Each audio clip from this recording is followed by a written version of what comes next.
अष्टलक्ष्मी मम ग्रहे धनं पुरय पुरय नमः।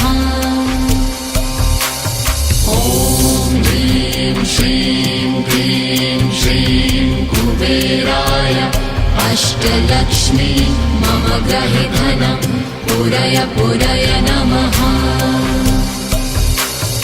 ॐ ह्रीं श्रीं क्लीं श्रीं कुबेराय अष्टलक्ष्मी मम ग्रहे धनं पुरय पुरय नमः। ॐ ह्रीं श्रीं क्लीं श्रीं कुबेराय अष्टलक्ष्मी मम ग्रहे धनं पुरय पुरय नमः।